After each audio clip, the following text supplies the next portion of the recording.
Hey everybody, this is Dominique with Black Girl Reviews, and I am back with another review for Real Housewives of Atlanta, Season 15, Episode 13, Peach Passion.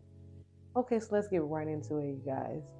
So, the first scene is with Sonia and her sister. They're sitting down to have a one-on-one talk about what's been going on with her and how Portugal went while they wrap fake gifts put underneath the tree to make it look like they just got so many gifts for Christmas.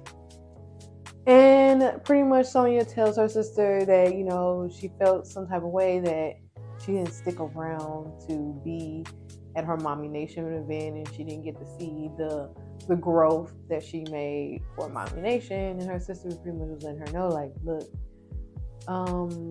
you have bad scheduling issues and I am a mother, I am a wife, and I have a lot of responsibilities. I'm no longer just your little sister who can just pop up and go wherever you need to go at moment's notice. Like, that's not how it is anymore. Like, I need proper schedule, timing, and all that. So they pretty much come to an agreement that, Sonya needs to be better at, letting her sister know what's going on ahead of time so she can make her plans, accordingly. Next, Kandi meets up with Cynthia and they meet up, I think, at Blaze, if I'm not mistaken. And they sit down and talk. They talk about they haven't seen each other in a while. Cynthia is now back in Atlanta after her divorce with Mike Hill. Chill. Y'all remember Chill?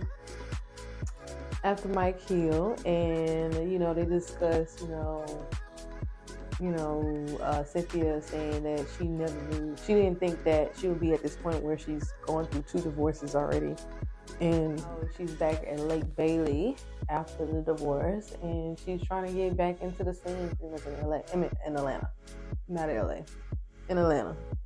And then Cynthia brings up the fact that Kandi called her while she was in Portugal, and she pretty much broke down the situation where, Drew pretty much, lied and said that she never kissed Toya when pretty much everybody saw it. Like, wasn't done in the dark. Everybody was sitting right there and watching them kiss. And pretty much that's all the conversation was about. And she was like, at this point, Kandi said, at this point, I'm not even sure if Drew's gonna even be in the movie anymore after this situation. Right? Next, we have a short scene with Kenya and Brooklyn. Y'all know she's my fave. I stand for Brooklyn, okay? Kenya is babysitting her little baby cousin, and she's just trying to get a feel if she really is like really thinking about having another baby and see how Brooklyn will react. Right now, Brooklyn is happy to help and be an assistant to Kenya while she's taking care of her little baby cousin. But they showed a month ago when I guess that was probably the first time she had the baby to babysit, and Brooklyn wasn't happening. Brooklyn was like, okay, you spending all this time with this baby, but what about me? Ain't I cute? I'm still cute. So you need to take care of me, mama. And that's what little kids do. And I'm glad now that she's warming up to her little baby cousin, and she's now talking about she wants a sibling and she wants a girl and a boy at the same time. So Kenya is really debating if she wants a surrogate because, she did have a rough pregnancy the last time with Brooklyn, and she doesn't want to go through that. Next, we have Drew in her closet with her, I want to say her assistants or her friends. They're trying to organize her closet from Portugal. It was a mess. She left with a mess after packing for Portugal. I was actually kind of surprised to see Drew's closet. It was actually pretty nice. I was like, girl, you have a lot of clothes, but you don't know how to wear them, if that makes sense. Like, you don't know how to style them. You have a lot of clothes. And it was cute. I like her hangers. It was like this peachy pink rose color, like light pink, dusty pink rose, like color of her hangers, and they were felt. I think that's how you say it. I was like, okay, look at you, Drew, with all of the hangers pretty much matching. I was like, okay, I was surprised about that. But pretty much, Ralph comes into the closet and they discuss the fact that Kandi lied on Drew. And Kandi must be, trying to produce a scene to get her ready for this role that Todd is having. And she's just doing the most. Like, why does she care so much? Ralph says, why does she care so much if you kissed her or not? What's the big deal? Okay, Drew and Ralph. If I had to believe anybody out of Drew or Kandi, I'm gonna believe Kandi. I'm sorry. I'm sorry. Kandi has no reason to lie on you, Drew. Honestly, I believe you kissed her. I believe Toya when she said it at the reunion that you kissed her. I did not kiss her. You gotta remember, Drew's mother is a pastor, so she grew up in that type of household where it's probably shamed and frowned upon to be gay or have like gay experiences. So she still doesn't want to like disappoint her mother in that way. And I think that's the real the real tea on why she wants everybody to believe that Kandi is lying on her. Pretty much. Moving on. Next, we have a short scene with Marlo and her manager / friend, and they talk about her schedule and what events she has coming up. And she was talking about how I'm gonna invite Scotley to this event or whatever, talking about her Kandi's event. But she has a little, she's taken aback about how much Scotley likes to party. Like, she's past that stage in her life, so she doesn't know how she would feel if her husband was that type of person. Okay, y'all not getting married, but all right, moving on. Next, we have Kandi at the Candy Factory, and she is meeting up with Sheree. Sheree is here to drop a bone in Kandi's lap because that's all Sheree has right now for this season. If she's not filming with Martell, which was only two, maybe 3 episodes this whole season, and we on episode 13, then she is Bone Collector Incorporated. Okay. So she's there to tell Kandi what happened. She didn't like the fact that Kandi left in the middle of her trip. Girl, it was literally like 2 more days left. Get over it. You'll get over it. And Kandi had to collect the bag. You wasn't, Okay, Kandi was collecting the bag when her group escaped. So pretty much, Sheree fills her in on what Drew was saying about her once Kandi left the next day in Portugal.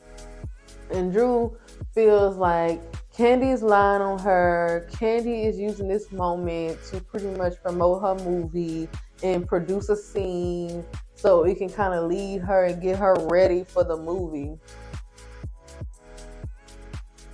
Like, you really said that? You really think that Kandi is producing a scene and trying to get you warmed up and revved up for the movie? Okay, Drew. Alrighty. So Kandi was like, what? Like, I'm producing a scene. I don't have to produce no scene and get you ready for a movie. This ain't like that's Kai's movie. And then she was like, and Kandi pretty much was like, I don't even know at this point if she should even be in the movie at this point. And then of course Sheree was like, well, that's what she said too. She's cool with not being in the movie if she don't have to be in the movie. So that's where that scene ended pretty much. And Kandi's feeling some type of way. She's like, okay, girl, if you don't want to be in the movie, don't be in the movie. Pretty much. Moving on. All right, in the last and final scene, we have Kandi's party. It's called Beach something. I'm sorry, Kandi, but it was pretty much an introduction to her new toy for her bedroom candy line, and it's a peach. It's really cute. It's kind of big. I was looking at it like, what if you want to travel with that thing? I think it's huge. So I'm guessing you wouldn't really just be trying to. I mean, you can travel with it. It's not that big, but it's big. Like, it's not really compact. But it's cute for the theme. I wish it was just a little smaller. Like, for the people who know what a rose is. Like, a rose is small. I wish it was as big as the rose, pretty much. But it's cute. Cute concept. You know, Kandi loves to get to the bag. And I think this is a cute little way, especially for people who watch Real Housewives of Atlanta, to feel like they are part of the show and feel like, you know, oh, it's not, it doesn't look like a typical sex toy, pretty much. Okay? And all the ladies show up. I guess she told them to all wear peach. Pretty much everybody had the assignments except Mamietta. She had on red. But at least it was kind of close to peach.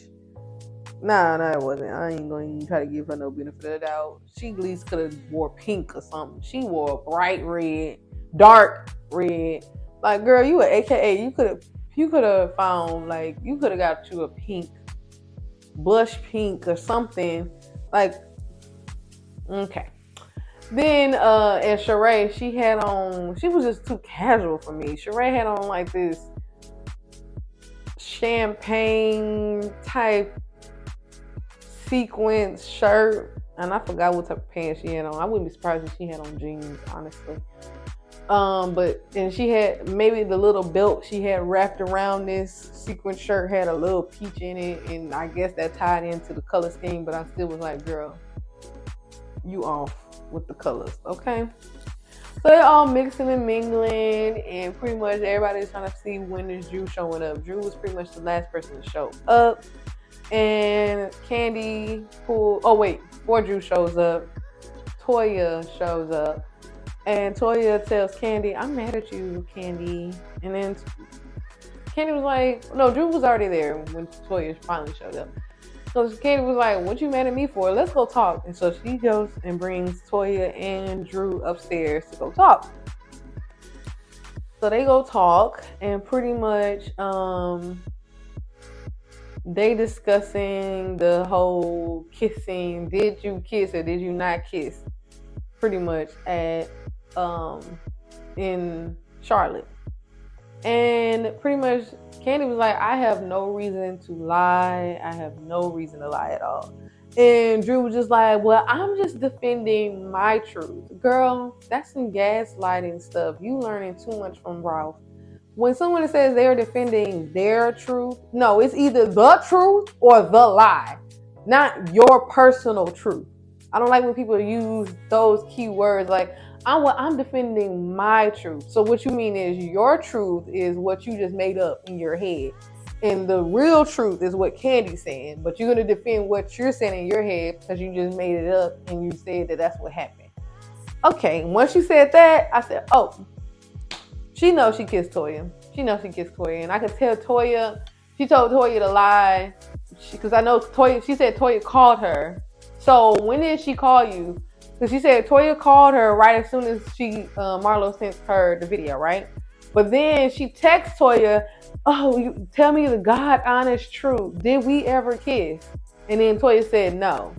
I feel like when Toya called her and told her about the video that Marlo recorded her and sent to her, they had a conversation and was just like, look, she might have told her what was going on with her relationship with Ralph, and she's like, look, I'm just trying to keep my husband. You know, he doesn't like this stuff, and my mom's a pastor. I just can't be out here looking like I'm just out here kissing women. Can you please just have my back on this situation? You know, I know we never really got along, but can you please just have my back? And then she was like, sure, I'll have your back. It's really not no big deal to just say that we never kissed. And then she texted her right after they got off the phone, just like, be honest, let me tell you, like, just so she can have proof to show Ralph and show anybody else to be like, look, see, Toya said no. Okay, so then they brought up Marlo. They asked Marlo, why did you send the video to Toya? And Marlo was like, oh, I just wanted Toya to see what was said. Since she wasn't in the room, I just wanted her to see what was said. Why Drew come out? Oh, but really, you edited the video to only have like a portion of the video. Marlo was like, edited? Girl, I sent her the video. Marlo couldn't even have a full conversation with Drew because she already knew she was full of it. And she just walked off because she was like, nah, I'm not about to have this conversation with you, girl. I'm out of here. So pretty much Kandi, so pretty much Kandi was like, so you just think I'm just making up some stuff? She was like, well, Drew was like, well, maybe you was fantasizing about us kissing and that's where you got it from. Drew, Kandi is sitting there fantasizing about you and Toya, and that's where she got the fact that y'all made out, even though Marlo saw it, Kenya saw it. They don't want to bring up the fact that I think Cynthia saw it. That's the reason why she called Cynthia. But they never said it on camera if Cynthia agreed or disagreed about seeing them kiss or not. But it seems like y'all did this in front of everybody, so everybody remembers. Okay, so it's not Kandi making stuff up. The whole group that was there remembers. Okay, so I'm gonna go with the majority. Okay, Drew, I'm gonna go with the majority, and I'm gonna just go with the fact that you're just trying to save your marriage at that point in time. But it doesn't seem like it because Toya wasn't the last person you kissed after that, so allegedly. So I'm gonna go with that. Also, during the party, Kenya and Cynthia had a moment. They hugged and everything, and pretty much they talked about how they fell off during the ultimate girls trip. After the ultimate girls trip, and pretty much, they needed some time to pretty much separate, and they kind of got back cool. I think during Teresa's wedding. And now they've been working on their friendship, and they're both glad that they're back in each other's lives as friends. So that's pretty good. I'm glad for them. But all in all, this is pretty much the episode. It was giving more. I know I've been giving them like a C plus or D. I've been giving them like between D and a C plus. So this episode, I'm gonna give it. I'm gonna rate it I'm gonna just rate it a C. I don't know. I'm gonna rate it a C. Honestly, it really just didn't give much. Like, I'm tired of like Drew, this storyline with Drew. I need her to get in. We need to get to the whole divorce conversation, because this whole did she kiss Toya or did she not kiss Toya? Oh, Kandi's lying on me, even though everybody else is agreeing with her. But I'm gonna just focus on the fact that only Kandi's lying on me, even though Marlo said she saw them kiss, even though Kenya said they. I'm just over it. So I'm gonna just give y'all a plain old C. Okay, you don't deserve no B and you don't deserve no C plus, because here we go again with this redundant storyline going on and on and on. And then we're getting closer and closer to the end of the season, and we still haven't got the fact that Drew is going through a relationship problem. So that is what it is.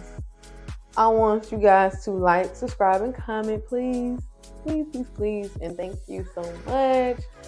Let me know down below, whose side are you on? Do you believe Kenya? Do you believe Kandi? I keep getting Kenya and Kandi mixed up. Do you believe Kandi? Really, Kenya, Kandi, Marlo. This is add them all three together, because they all three agreed that they saw Toya and Drew kiss. Or are you on Drew's side and you believe Drew? Tell me down below. Who do you believe? I already told you I believe Kenya, Kandi, and Marlo. They don't even get along. Like, not as far as, well, Marlo. Like, Marlo... Well, she don't really like Drew right now, so I can see her. That's kind of tough. But nah, they kiss. All right, you guys. Let me know down below how you feel, and I will see y'all in the next one. Bye.